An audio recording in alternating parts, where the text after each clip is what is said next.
జరిగింది ఒకటి, బయటకు వచ్చి గిరిరాజు చెప్పింది ఒకటి అని బాగా వైరల్ అవుతుంది. ఏది వాస్తవం అంటారు సార్? నేను వెళ్ళలేదు కదా, నాకెట్లా వాస్తవం తెలుస్తుంది. వాళ్ళంతా హ్యాపీగా ఉన్నామని చెప్పారు. బెస్ట్ మీటింగ్ అన్నారు. అంటే ఎజెండా లేని మీటింగ్ కాబట్టి డెఫినెట్గా బెస్ట్ మీటింగ్ అవుతుంది. ఎందుకంటే వీళ్ళకి ఒక పాయింట్ లేదు, వాళ్ళకి ఒక పాయింట్ లేదు.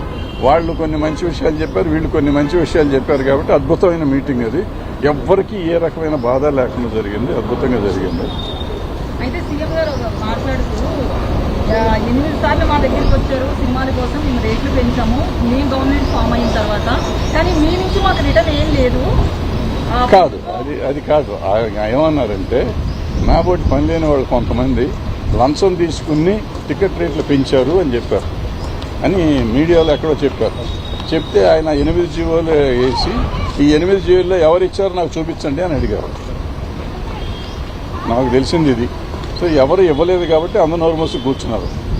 సార్ ఫైనల్గా ఇండస్ట్రీకి అంటే తెలంగాణ గవర్నమెంట్ వచ్చి 1 year అయింది. ఇండస్ట్రీ ఏదైతే అనుకుంటున్నాం మనం ఇప్పుడు, ఈ ఇండస్ట్రీ గవర్నమెంట్ దగ్గర కూడా 1 year ఎందుకు పట్టింది? ఇండస్ట్రీ గవర్నమెంట్ దగ్గరికి వెళ్లాల్సిన అవసరం ఏమన్నా ఏం పని ఉంది వీళ్ళకి? సమస్యలు ఉంటే వెళ్ళాలి. సమస్య అంటే ఇప్పుడు నేను వెళ్ళిన సమస్య కోసం వెళ్ళలేదు కదా. నేను ఫలానా సమస్యకి వెళ్ళారని ఎవరినైనా చెప్పమనండి ఒకళ్ళు. అంటే చంద్రబాబు నాయుడు ముఖ్యమంత్రి అయితే, పవన్ కళ్యాణ్ ఉప ముఖ్యమంత్రి అయితే ట్విట్లు పెట్టిన గవర్నమెంట్ మీ ఇండస్ట్రీ తెలంగాణ ముఖ్యమంత్రి దగ్గర కూడా సంవత్సరం ఎందుకు పట్టిందని నా క్వశ్చన్.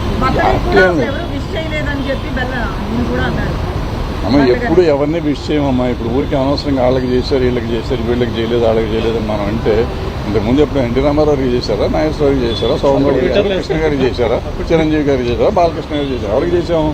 ఎవరు చేయలేదు. వాళ్ళు చేయలేదు, వీళ్ళు చేయలేదు. అంటే జనరల్గా ఇప్పుడు ఏమైపోయిందంటే ప్రతిదాన్ని మనం ఎక్కువ భూతత్వంలో చూడటం మొదలెట్టాం. అంతే తప్ప పలానా వాళ్ళు చేశారు, పలానా వాళ్ళు చేయలేదు అనేది ఏం లేదు. ఇప్పుడు ఏమైంది, బేసిక్గా చాలా వరకు సెక్షన్ అయిపోయింది. ఒక వర్గం, ఒక పొలిటికల్ పార్టీ సైడ్స్ వెళ్ళిపోయినాయి జనం. సో నేను ఒక పొలిటికల్ పార్టీలో ఉన్నాను అనుకోండి, మా నాయకుడికి నేను హ్యాపీ బర్త్డే చెప్తాను. ఇక్కడ ఈ పార్టీ ఉండి ఇక్కడ చెప్తూ ఉంటారు. ఇప్పుడు ఈయనకి కావాల్సిన వాళ్ళు వీళ్ళకి చెప్తారు, వాళ్ళకి కావాల్సిన వాళ్ళు చెప్తూ ఉంటారు. అంతే తప్ప అందరూ చెప్పారు ఇది ఇండస్ట్రీ అనుకుంటే కాదు. హైదరాబాద్ లో గవర్నమెంట్ తో ఇబ్బంది ఉంది కాబట్టి ఆంధ్రాకి వెళ్ళిపోదామనే ఆలోచనలు అట్లాంటి చర్చలు జరిగినాయి సార్ ఇండస్ట్రీలో? నాకు తెలిసి ఏం జరగలేదు.